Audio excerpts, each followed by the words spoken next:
en Libye, dans le Sahel, précisément sur le Niger, et sur la crise entre la Russie et l'Ukraine. D'abord, en Libye, suite à cette catastrophe diluvienne, des milliers de voix ont été fauchées, des milliers de vies donc ont été fauchées, pour badigeonner nos consciences de tranquillité transparente.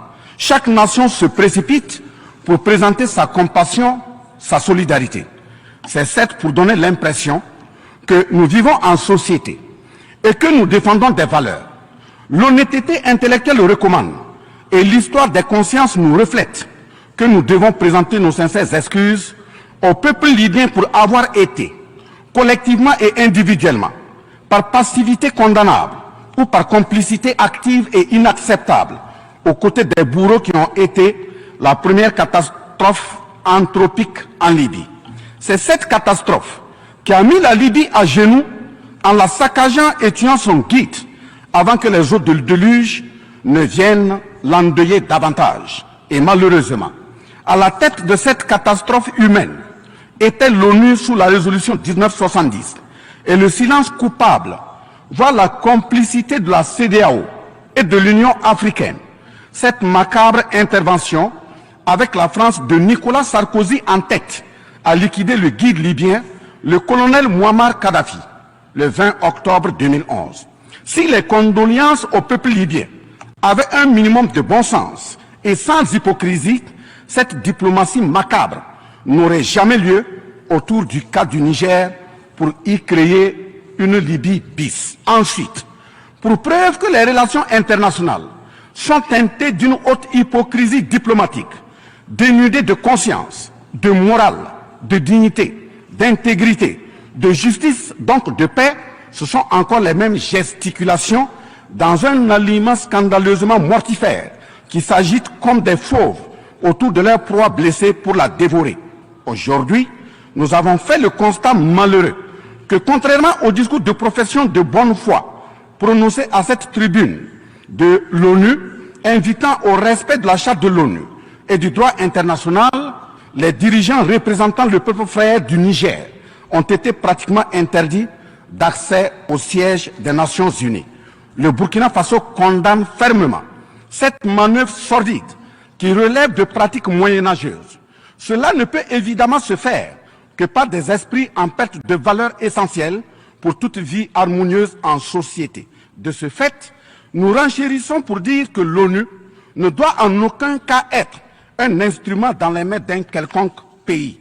Les leaders panafricanistes qui se sont battus pour l'unité africaine, nos grands-parents qui sont tombés dignement sous les balles assassines des colons, les dignes fils africains qui se sont sacrifiés pour l'honneur sur le continent et qui ont lutté férocement contre la traite négrière et le néocolonialisme, ont eu leur sommeil de guerriers perturbé pour avoir entendu qu'une poignée d'enfants égarés de l'Afrique tiennent le Niger, telle une boule de coton, à l'envahisseur afin qu'il y mette le feu. Oui, cher continent africain, une poignée de tes enfants a décidé de t'humilier et de te vilipender à travers le mensonge éhonté d'État, en commençant par le Niger. Par conséquent, je lance un appel vibrant et solennel au peuple sénégalais, béninois, nigérien, ghanéen, tchadien, ivoirien, comorien, bissau-guinéen et tous les peuples d'Afrique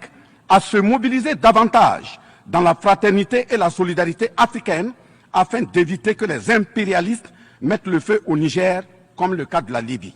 Monsieur le Président, Monsieur le Secrétaire général, distingué personnalité, j'insiste à cette tribune de l'ONU et devant le monde entier que la CEDEAO, l'Union africaine et l'ONU doivent impérativement se muer en des organisations véritables des peuples en lieu et place de structures d'une minorité de chefs d'État. Elles ne doivent pas être utilisées et instrumentalisées pour déstabiliser des pays frères en assassinant leurs leaders. Ce n'est qu'à ce prix que la charte de l'ONU et le droit international auront un sens. Enfin, parlant de la charte de l'ONU et du droit international, un conflit entre la Russie et l'Ukraine est entretenu et voulu par certaines puissances.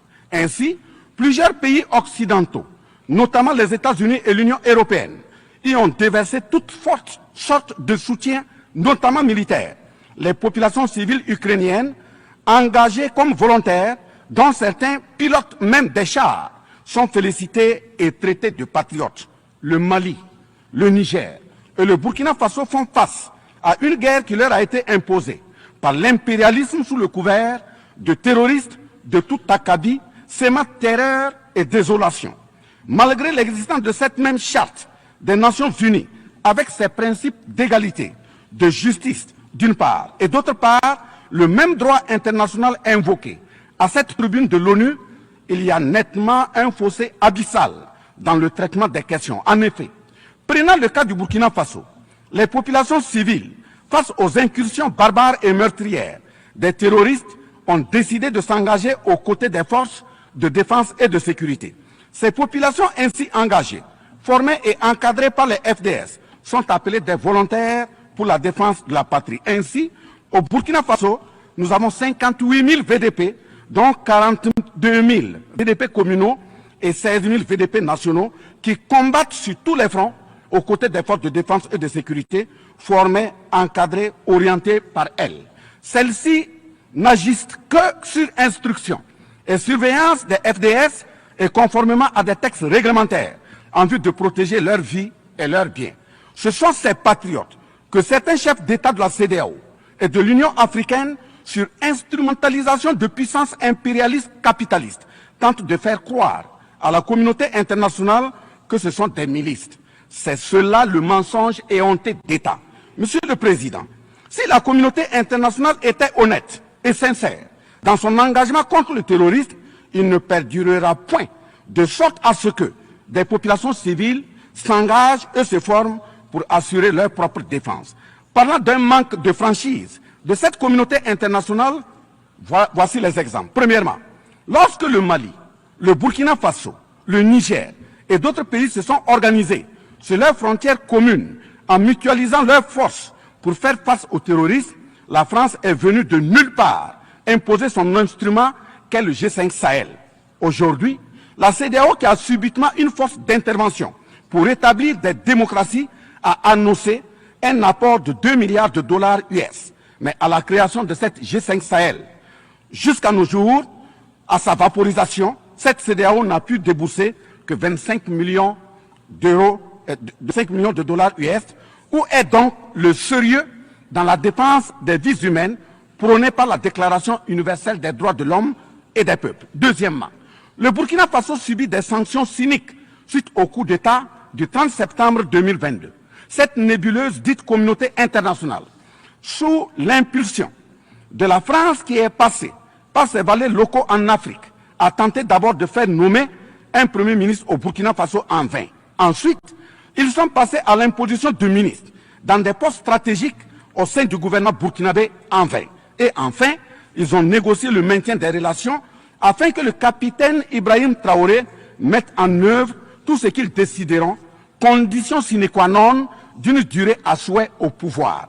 L'ayant aussi refusé, au nom de l'intérêt supérieur de son peuple, une avalanche de mesures répressives, de menaces, de tentatives de coup d'État, manœuvres immorales sont en élaboration dans des laboratoires criminels. Et malheureusement, toutes ces manœuvres et missions macabres sont pilotées en marionnettes téléguidées par des personnages de couloir présidentiel africains. C'est ainsi que même cette fameuse initiative d'Accra, sans le Mali, n'a pas fait long feu. Troisièmement, en plus des coupures d'aide, d'annulation de conventions de formation de nos forces de défense et de sécurité, nous assistons au blocage de notre matériel militaire, commandé avec la sueur de nos compatriotes, toujours sous l'impulsion de la France. En exemple, pour les vecteurs aériens nécessaires pour le contrôle et la défense du territoire, nous avons eu un contrat avec le Brésil, dont la licence d'armes devait provenir de la Belgique et le système de navigation de tir, ainsi que des caméras des États-Unis d'Amérique, puis un moteur du Canada. Ces moyens sont aujourd'hui fallacieusement et cyniquement bloqués. Vous parlez de défense des droits humains à cette tribune de l'ONU. Je vous invite donc à nous livrer incessamment nos armes pour la défense et la protection de nos populations meurtries. En tout état de cause, vous êtes solennellement... Et si rien n'est fait, l'histoire vous tiendra responsable de non-assistance à personne en danger. Monsieur le Président, Monsieur le secrétaire général, ce tableau peu reluisant de cette communauté internationale, caractérisée par la non-assistance à États en proie au terrorisme, l'hypocrisie internationale, la suprématie de quelques puissances au sein de l'ONU, la complicité au pillage de l'Afrique, etc., ne commande-t-il pas la traduction de cette communauté internationale devant la Cour pénale internationale? En un mot, notre sécurité sera assurée par nous-mêmes en priorité et non par quelqu'un d'autre. Sur la question de la présence de Wagner au Burkina Faso, chantée par une certaine presse téléguidée depuis l'Élysée, je répondrai ceci. Oui, Monsieur le Président, c'est nous les Wagner du Burkina Faso. Oui, ces braves forces de défense et de sécurité et volontaires pour la défense de la patrie sont les Wagner du Burkina Faso. Par conséquent, du haut de cette tribune de l'ONU, je magnifie le sacrifice de tout patriote au nom de l'intérêt national. Je salue vivement la mémoire de tous ceux qui sont tombés les armes à la main et magnifie le courage et l'intégrité de ceux qui sont toujours en vie et foncent inexorablement et de façon sacrificielle vers la victoire de notre peuple et la sauvegarde de notre patrie.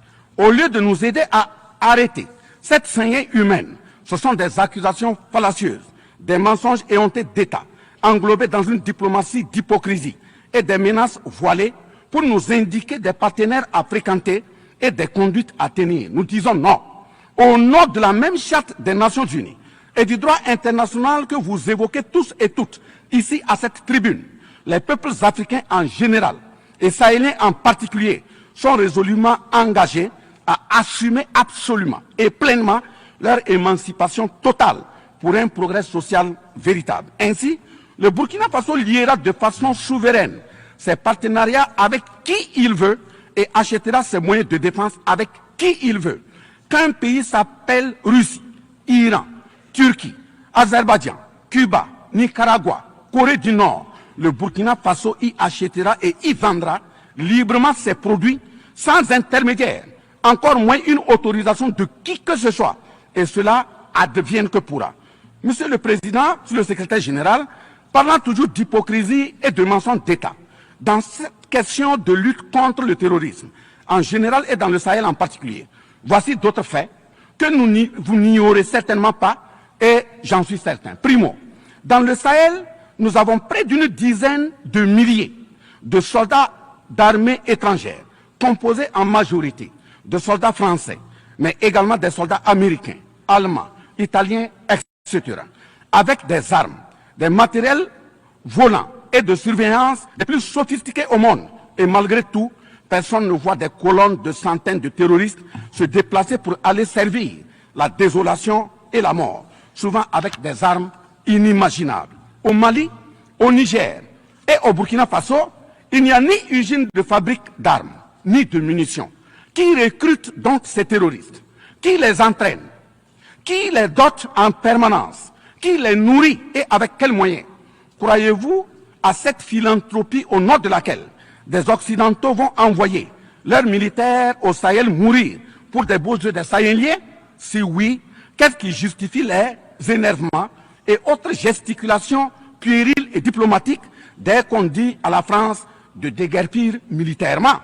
La vraie raison, ce sont les ressources du sous-sol au Sahel. En effet, l'Assemblée nationale française a voté la loi numéro 057-7-27 du 10 janvier 1957, parue dans le journal officiel de la République française du 12 janvier 1957, portant création de l'Organisation commune des régions sahariennes, OCRS, qui regroupe des parties du Mali, du Burkina Faso, du Niger, de la Mauritanie, de l'Algérie, etc. Cette zone n'a jusque-là pas d'égal dans le monde en termes de richesse de sous-sol. À titre d'exemple, la nappe phréatique la plus importante va de la Mauritanie à la Somalie, en passant par le Mali, l'Algérie, la Libye, le Niger, etc. Le journal Le Monde du 23 juillet 1957 avançait le chiffre de 6 à 7 millions de tonnes de pétrole comme production potentielle annuelle du Sahara. En plus de ces ressources naturelles, nous avons l'uranium, l'or, le cobalt, le zinc, le diamant, le lithium, le cuivre, etc.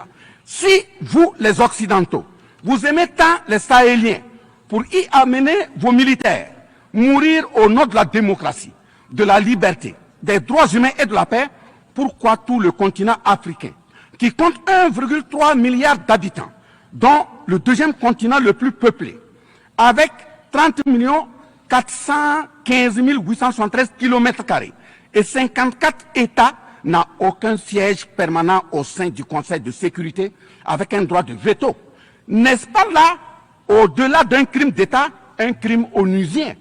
Donc, acte aux mensonges diplomatiques grossiers consistant à dire que ces puissances impérialistes viennent au Sahel pour défendre la démocratie et des droits humains. Mais je vous rappelle que la première charte au monde sur cette question de droits humains de l'homme est bien celle de Kouroukan Fougan de 1236 au Mandé actuel Mali. De ce fait que les moralisateurs expansionnistes gardent leur rhétorique de respect des droits humains à géométrie variable pour leurs terroristes qu'ils encadrent. Secondo, l'Afrique n'aime pas comparer les morts. C'est un manque d'éducation que de le faire. Par conséquent, je m'incline respectueusement sur la mémoire de toutes les nationalités ayant perdu la vie en Afrique en général et au Sahel. Ainsi, sur les sorties hasardeuses, condescendantes et malheureuses du président de la République française Emmanuel Macron, et qui frise souvent le ridicule, tout en se glorifiant d'une hypothétique condescendance sur les peuples africains, je m'impose le devoir de lui faire un petit cours d'histoire sur sa propre histoire. Voilà pourquoi les salles de classe sont faites pour que les enfants apprennent les cours et grandissent bien, que de s'adonner à autre chose, au risque de se perdre à jamais. Mais pour commencer, je précise qu'aucun peuple africain ne s'est opposé au peuple français. Il n'y a pas donc de sentiment anti-français en Afrique. Il n'y en aura jamais du fait de notre légendaire hospitalité et amour du prochain.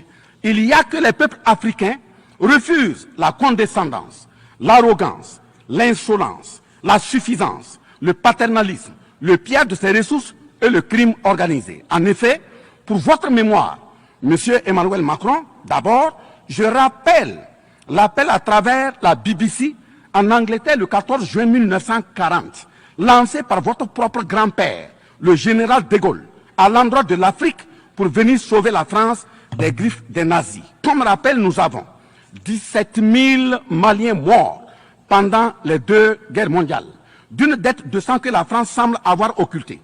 S'ils le veulent, qu'ils aillent dans le livre, confère livre de Bakary Kamian, professeur agrégé de l'université Sorbonne. J'ajoute dans ce même document, à la page 344, au tableau 21, les vétérans soudanais des 2 guerres. Il en résume un total du Burkina Faso, du Mali et du Niger à 82 208 combattants qui sont tombés.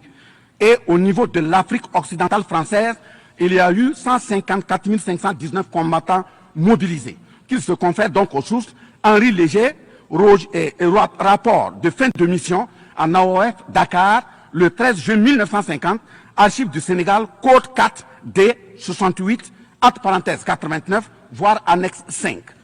Le 17 novembre 1986, François Mitterrand, président français d'alors, en réponse au capitaine Thomas Sankara, disait ceci, je cite, « L'Afrique a été pillée. J'ai parlé de matières premières. J'aurais dû parler des hommes. Pendant des siècles, on vous a exploité humainement. On a volé vos hommes, vos femmes, vos enfants. On s'est servi de vous. Je comprends votre refus, votre révolte, et j'approuve votre combat. Vous avez raison de refuser d'être un continent sacrifié. Le moment est venu où vous devez vous-même développer vos économies à partir de ces biens et de ces hommes.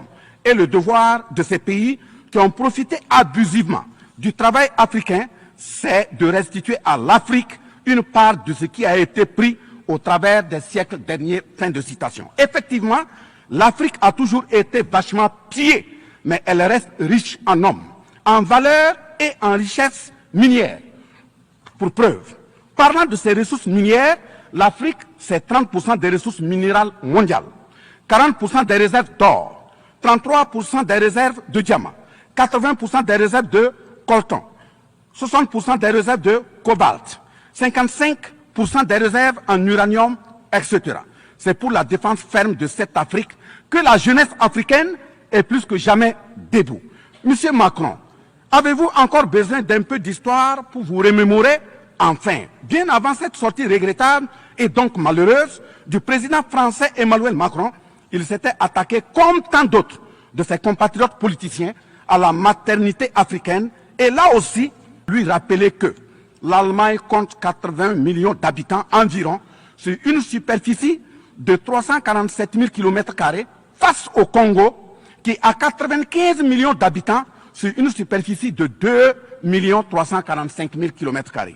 Deuxièmement, la Belgique compte 11 millions d'habitants sur une superficie de 30 000 km² face au Gabon qui a 2,5 millions d'habitants sur une superficie de 267 000 km². Troisièmement, la France compte 68 millions d'habitants sur 672 329 km² face à la Namibie qui compte 2,5 millions d'habitants sur une superficie de 825 000 km². C'est fort de tout ce qui précède que, justement, Aimé Césaire, paix à son âme, disait, je cite, « L'Afrique est le seul continent au monde où les populations chantent et dansent et applaudissent pour ceux qui les appauvrissent, les affament et les torturent. Le malheur de l'Afrique, c'est d'avoir rencontré la France. » Fin de citation. Certes que l'Occident a violenté, volé et violé l'Afrique. Quelle est notre part de responsabilité en tant que dirigeants africains? N'est-ce pas nous, dirigeants africains, qui prêtons le flanc pour qu'on nous piétine? En effet, nous avons abandonné notre identité pour ne rien être. Nos noms ont disparu pour faire place à d'autres noms importés et qui ne collent pas à nos réalités. Il nous faut reconquérir notre culture. Nous avons singé en copiant l'Occident, en monogamie. Voilà qu'aujourd'hui, on veut nous faire croire que des contre-valeurs contre la nature relèvent du ressort de la liberté. Il ne sera pas question en Afrique, je le répète, il ne sera pas question d'homosexualité chez nous. Monsieur le Président, ce qui vient d'être décrit sont les étiquettes profondément malheureuses d'une ONU aujourd'hui résumée qu'à sa portion de forme car 1,2 milliard de pays dans la misère, 2000 milliards